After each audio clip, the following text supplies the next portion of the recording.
Hey, Curtis, congratulations on the win here at UFC 221. Talk to us about early on in the fight where Mark landed some significant strikes. What was going on in your head? And talk to us about the sequence where you took him down. When he landed those heavy strikes, he definitely rocked me. My vision went black for like 2 seconds, and I heard my cornerman screaming takedown. I knew I should get the takedown, and that's why he was able to get up so quickly. 'Cause I wasn't really like in it, so I got the takedown. It gave me enough time just to recover, and then from there I kind of knew my range, and I knew where not to be. So from there I knew I had to continue with the takedown. I knew it would gas him out and help me get the W. You compared him to a legend like Michael Jordan. What's it feel like? I mean, you have a win over a legend now in MMA. It feels great. I hope I start getting the respect I deserve. I hope I get in a UFC video game. Like that feels like a big bummer. Like, how am I not in the game? Two of the guys I've already beat, Mark Hunt and Alexei Olenek, are both in the game, and I'm not. So I feel like that's a bit disrespectful. But hopefully that gets remedied. Apart from the game, what other indicators did you have that you weren't really getting the respect that you deserve? Did you feel it from fans, from other fighters? Talk to us a little bit about that.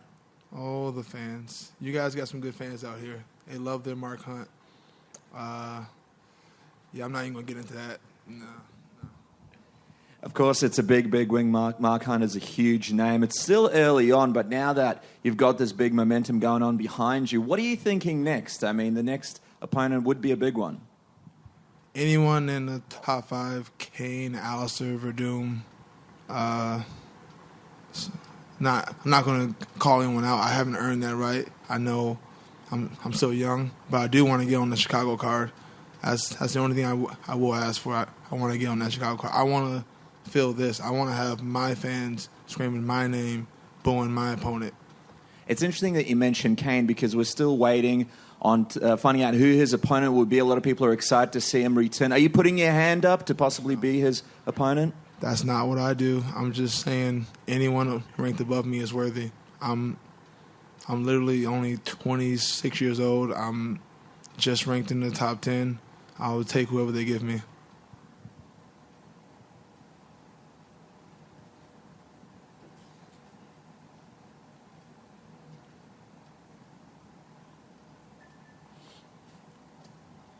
Hey, Curtis, obviously a little bit of a change of platform here fighting in Perth. What was it like fighting so early in the day? I imagine that's a bit different for you.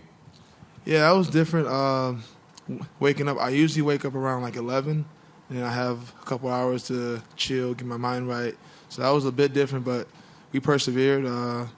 I had to go through the same thing all the fighters that traveled here went through, and half of us made it, half of us couldn't. So I'm happy to be on the half that did make it. Was there anything different that you had to do during the week? Like, were you going to bed extremely early, or was it just as usual?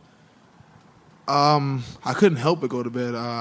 The first 2 or 3 days, I was passing out around 6, 7 o'clock, getting up at like 4 or 5. And I tried to like slowly prolong my bedtime until I could get it to like 11. Like last night, I went to bed at 11. I woke up today at like 6, which was the best I could do. You touched on that moment where Mark Hunt landed some big shots on you. I guess how much confidence does that give you, being able to survive that? And did you learn something about yourself in this fight, maybe your chin, maybe your toughness? Did you prove something to yourself? I knew what I already knew. I debuted against Francis Ngannou, who is the heavy. I will give him that. He is the heaviest hitter I've ever faced. He is harder than Mark Hunt.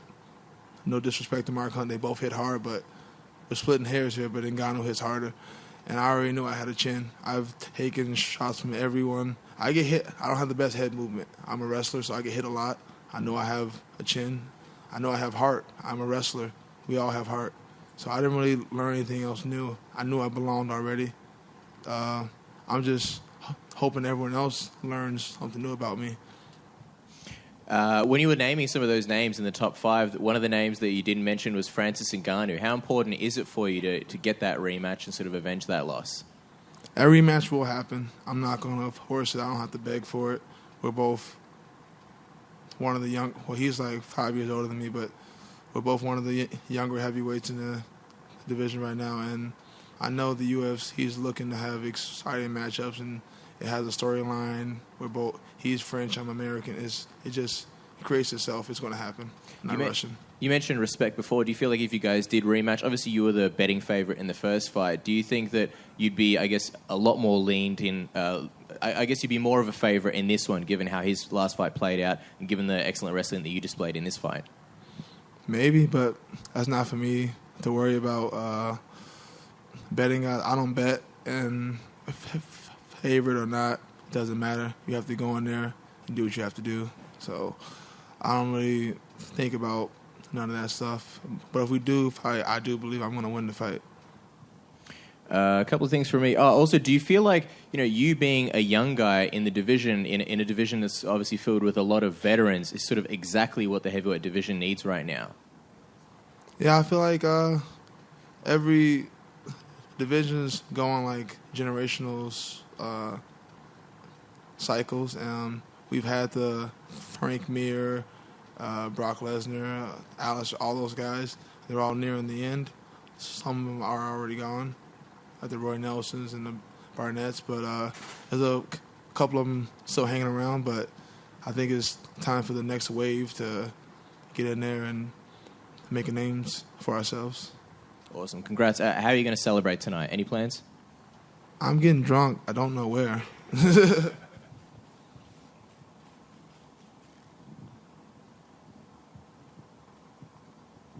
Hey, Curtis.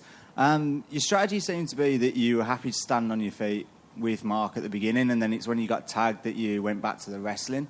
And then that seemed to be the strategy for the rest of the fight. Did Mark tagging you change your strategy for the rest of the fight, or was that always going to be kind of what the game plan you had? That was always my game plan. I am not a fool. I had no aspirations of standing and trying to bang with Mark Hunt so he can knock my head off. That was always the game plan.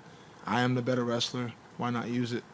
And I trained in Denver, where a mile up in the air there's no elevation here in Perth. I knew I'd be the better conditioned athlete. I knew wrestling would gas him out a lot faster than standing and banging at his own pace. So I wanted to dictate where we went. On the feet, he's a lion. On the ground, I'm a shark. I wanted to drag him into deep waters. That's what I did. And you mentioned Chicago. There's been a lot of injuries from this card. Are you fully healthy, ready to return?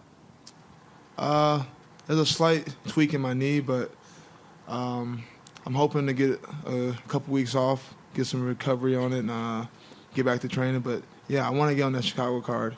I feel like I was passed over after I lost to Ngannou. He got to fight in Chicago against Bojan's something, and he destroyed him, and I just feel like that was my spot. Had I beat Ngannou my debut fight, I would have been in Chicago. I haven't been home I haven't had a fight at home since 2014. It's been a long, long time. I really want to go home and fight.